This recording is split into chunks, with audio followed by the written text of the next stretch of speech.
Welcome to this SCG Health Gimme 15 Minutes education program for medical professionals. My name is Jennifer Searfoss, and I'm the CEO of the Searfoss Consulting Group. To help you spell my last name, the company is also called SCG Health. We opened our doors in 2011, and we focus our client services on value improvement, revenue cycle management, and strategic planning in this post-health reform world. Since 2016, we are a Medicare qualified clinical data registry and able to send quality data to CMS. This presentation will address what you need to know about locum tenens. This session, along with many others, is available for free as a video archive on YouTube. SCG Health also offers in-person conferences on many topics, including coding and documentation, compliance, and EMR implementation. Learn more at scghealth.com. One quick legal note: none of the information contained in this presentation should be construed as legal advice. I encourage you to contact counsel if you have any questions regarding state or federal law that apply to the concepts covered in this session. With that, let's get started.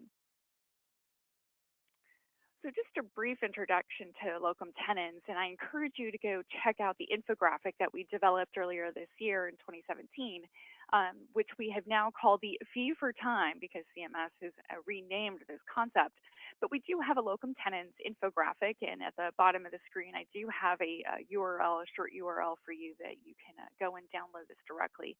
But in one place, sort of a one-stop shop, we've given you an overview of all the changes that have happened to the locum tenens concept, along with some dates and with those changes. So you can see it all in one place. You can identify the 5 key aspects of the locum tenens concepts, and you can figure out where to find some of the references that I'm going to note here throughout the webinar because they're pretty hard to find on the cms.gov website. At the end of the session, I will show you where those are located. So let's start off with the first step that's part of this concept, and it's really sort of of what this applies to. So since 1995, this Medicare concept, this is a Medicare-only concept. It does not apply to private insurance companies, so please be sure that you keep that in mind. But Medicare, the Medicare program, permits that certain physicians, you know what, you're able to take off and go on vacation because they understand, just like professors need a sabbatical, every once in a while physicians need to do that too. Now, the concept only applies to physician services, and it only applies to Medicare Part B. So we are talking outpatient professional services. And since the 21st Century CARES Act, which allows us to have some of these changes since June 13th of this year, the 21st Century CARES Act now allows physical therapists in certain localities to also fall under this new program, this concept. So physical therapists can now use locum tenens to go on vacation as well. So this applies to when a regular, duly enrolled Medicare participating physician or physical therapist is absent. So this would be when they're going on maternity leave, which is typically when we use this concept the most for our clients, or maybe they've decided they are going to go be a physician on a cruise ship. That's great, awesome for them. But it's when somebody leaves, it's that clinician has to be absent. And so a replacement physician or physical therapist comes in, and they're going to be paid on a per diem or other fee for time, like an hourly basis. They have to be licensed in the state, and they need to be enrolled in the local Medicare area contractor and have a PTAN. I'm going to go over this again, but those are the main concepts that we have, is sort of what's going on and where it's going to go. So since 1995, that's where this program is. And since June 13th, 2017, you can see a Medler and Matters article, physical therapists, these certain category of physical therapists, they must be located in a health professional shortage area, a medically underserved area, or a rural area. If you do not know what those are or what those acronyms stand for, more than likely you are not in one of these areas.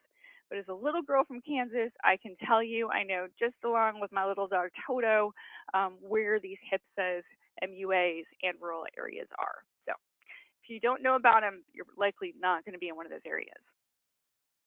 So let's talk about, first off, the change of name, and I'll talk about the physicians more defined. So the 21st Century Cures Act does apply the concept, this term locum tenens, or good old Latin, to fee for time, and then something called reciprocal billing. I'm going to cover later in this session what reciprocal billing is, so just put a little pin in that. But because there's two concepts that are now referred to under legislation, it became confusing. So CMS is no longer going to use the Latin term. I disagree because I like Latin. I bothered to go and take classes when I was in high school in Latin. Not that I can speak it all that well, but I'm going to continue to use locum tenens. But CMS is saying that they aren't. So definitely keep in mind that there are two concepts that now fall under locum tenens: this thing called fee for time and reciprocal billing. So let's talk about physicians. Now, there are a number of category of physicians. They include MDs and DOs, which are the most traditional for schooling for doctors. But you also have physicians that are of dental medicine and dental surgery. You have podiatrists, the doctors of pediatric medicine. You have doctors of optometry. You also have chiropractors. Those are the different types of physicians that this concept applies to. The other mid-level practitioners, other than physical therapists using specialty 65, they are not able to use this concept. Instead, you're more likely going to be looking at the incident 2 concept.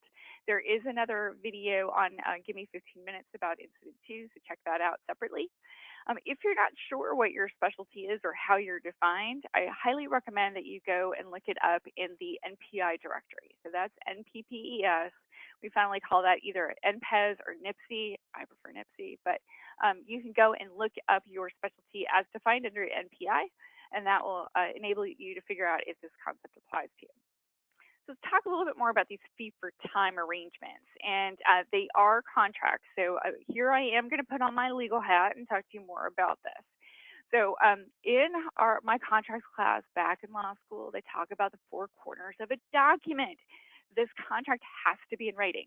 So if you're looking at doing a locum tenens arrangement, there has to be something that is in writing. It needs to be signed by both the absent physician, the regular physician who's taken off and going on vacation, and the temporary physician that's coming in to replace them. So it needs to be bilaterally signed. It cannot be fee for service. Now, what this means is that most of us today pay physicians on a RVU, relative value unit, or the volume of services, maybe E&M, which are evaluation and management services. Maybe you're paying them for the number of services that they provide, and that we call productivity, right? You're paying them for what they're accomplishing. Makes sense for an employed physician. However, these are non-employed physicians. They have to be paid on a fee for time, meaning that they're being paid either hourly or per diem. Personally, I'm a big fan of the per diem because I love working folks like a dog. But you are going to need to figure out some other way to pay them, either on an hourly or a per diem basis. It just really depends on how part-time these folks are that are coming in. It needs to be market rate. As a former employee of the Medical Group Management Association, I'm a big fan of their surveys. They do have an annual survey, so it's about a year and a half stale on the data for physician compensation, but you can purchase that survey to find out your market rates, and they do divide it into 4 different geographic areas. So the term for the contract needs to be a minimum of 60 days, and we'll get back to that. That's actually a requirement of the concept of locum tenens. And it can be renewable, and I'll talk a little bit more about that. So you could have it as a 60 days, and then upon mutual agreement is renewable and extended for another 60 days. And then the last thing, and this is about, the IRS and employment aspects, is that they are the locum tenens, that are a temporary physician or physical therapist who's coming in. They need to be a W-9 contractor. They have to be something other than employed, which will come back, and that's a really important concept. Now, the other thing, too, is that the temporary physician or physical therapist needs to be duly licensed. They need to be licensed in the state as that physician or physical therapist, and then they need to be enrolled in the Medicare program. So where this really rubs into a problem is with new physicians and physical therapists. So when they come out of school, they need to make sure that they have that national provider identifier. So again, going back to the NPPES system, they have to be enumerated for this to apply. They also need to have the state having already granted the license. It can't just be pending, meaning it's in the mail, or provisional, meaning that they received the paperwork and they're working on it. they need to actually have their licensure. So if you're looking to do a quick start for brand new docs coming out of medical school, this is probably not going to be the concept that you're going to use. Instead, you're more likely going to tell them, go enjoy vacation a little bit longer and head off to Europe while we get your credentialing done. And instead, you're looking for a locum tenens to come in. They need to be established. Now, the other thing I do want to talk about is that they do have to be enrolled with the Medicare program. So that local Medicare area contractor, they need to have something called a PTAM, and that is the enrollment number from Medicare. What's interesting about this, let's say that they're enrolled in a different geographic MAC. We've run into questions on whether or not that's going to be sufficient or not. In my opinion, make sure everything's documented, and more likely you're going to be on the up and up, but document everything, make sure it's all in writing and that you have it. So let's talk a little bit about the reality of billing. So as I said, this is a Medicare-only concept. So this modifier only applies to Medicare claims, traditional Medicare claims. It's not Medicare Advantage. This is Medicare-only concept. But for locum tenens, you're going to use the fee-for-time arrangement modifier, which is modifier Q6. And you are going to add that as a regular modifier as you would to any of your lines. Now, let's say that you have another modifier you're going to do, like a modifier 25. If you were doing other modifiers first, I would put Q6 in a separate location. You have up to 4 modifiers you can put on a claim. So make sure that you have it appropriate, but it does need to appear on each line. And then over in line 24J, you are actually going to use the NPI of the absent physician, the physician who's off on vacation or maternity leave, maybe a long extended paternity leave. That is where you're going to use their NPI as though this claim is theirs, and the Q6 modifier is going to identify that this is a locum tenens claim. Now, the period that is covered by this, as I had mentioned, this is under the Medicare guidelines. It is for 60 continuous days. That's it, no longer. So 60 continuous days. So that includes weekends, that includes days off. It's 60 continuous days, not 60 business days, not anything else. We're talking 60 continuous days. So what we do in this one, and what I work with clients on, is let's say that we've got a female physician who's going to head out to maternity leave, and she wants to take 3 months. Totally understand, especially with first children. Second children, it may be more like, I really want to get back to work. But with first children, definitely for sure, a very, very special time. So for those 90 days, in this instance, using a locum tenens to cover the time out, the physician would need to come back on day 61 so that you could reset the 60-day period and continue with a second period, which would be for only 30 continuous days. But guess what? You're going to be able to get 2 periods done in there, so long as, again, it's reset and the absent physician comes back in and works 1 day. Typically on that 1 day, they're just coming in, doing paperwork and everything else. They don't have to see patients, but they need to reset that period. So that's what we've done in the past to enable a longer period of time that they're out. They do need to reset that. And the only issue that I do want to point out is sometimes we run into issues with hospitals on privileges. So if you're looking at a primary care physician or other specialist that needs to have privileges at the hospital, please, please, please keep in mind that this is likely going to be a problem, because usually temporary privileges are for only 60 days.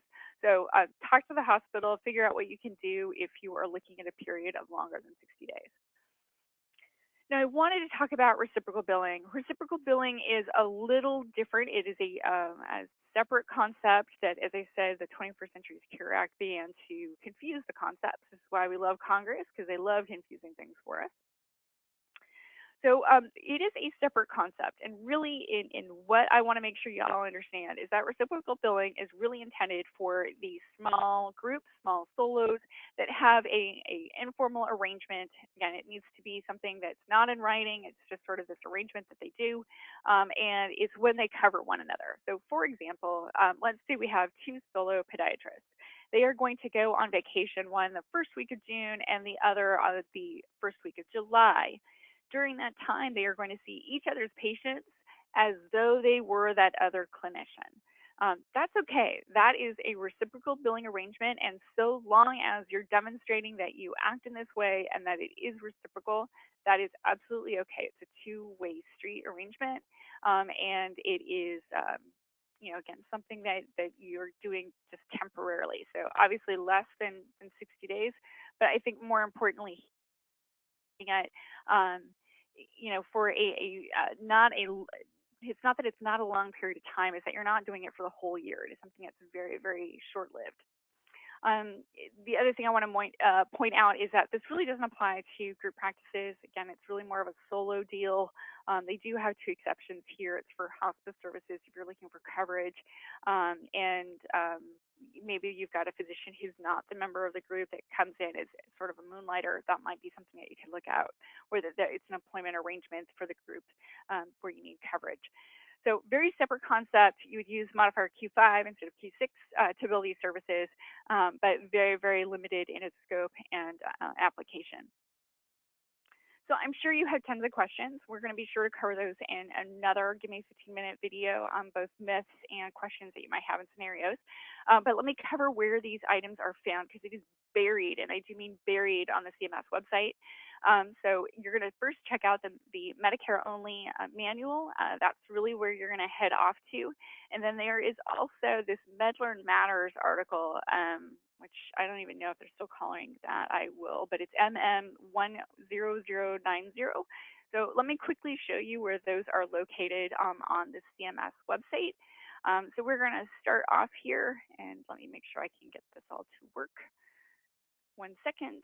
All right, let's head over to the cms.gov website, and you're going to first, up top here on the bar, you're going to go over to regulations and guidance. And then you'll see here, and it's already highlighted since I've done it before, you're under guidance, you'll see manuals. Because manuals are technically guidance. They are not anything that is regulatory. It's just the implementation of those regulations. And then you have the internet-only manuals. These replace the old paper-based manuals we used to have. And that's where you're going to get into the manuals. Here, this is Manual 100-04, which is Medicare claims processing. And so you would click on this, and you're able to get into the chapters. And this happens to be in Chapter 1. So you'd be able to open that up as a PDF. So that's the first one. The second one that I want to show you, the easiest way to get to this very helpful article from CMS is that you're going to do a search term. So up top, you're going to just type in the item number here, which is on our infographic. And once you type that in, you will see that the PDF is right there, and ta-da, you're able to open it up. And this is dated May 12th, 2017, because remember, these changes were effective June 13th. So that's how you can find it on the CMS website. Hopefully that's helpful to you, because trust me, we've struggled making sure that y'all can get into this information. Just as a side note, again, I strongly recommend go check out our infographic. Again, you can find that on this bit.ly link at the bottom of your screen, because we did put in some effort to make sure that you would be able to find all this information and pull these actual resources down, because this is what you're going to need if you're on audit, or if you have any questions that come in from CMS. So if you enjoyed this presentation, I hope that you have. I sure did. For those of you who are watching this on the video archive, please remember to rate the video and to receive notices about upcoming Gimme 15-minute programs and other educational programs, which we do have a slew of coming up. Please sign up for the SCG Health blog. You can always see that on the top of our page at scghealth.com. So thank you for joining me for this Give Me 15-minute education program. This concludes the presentation.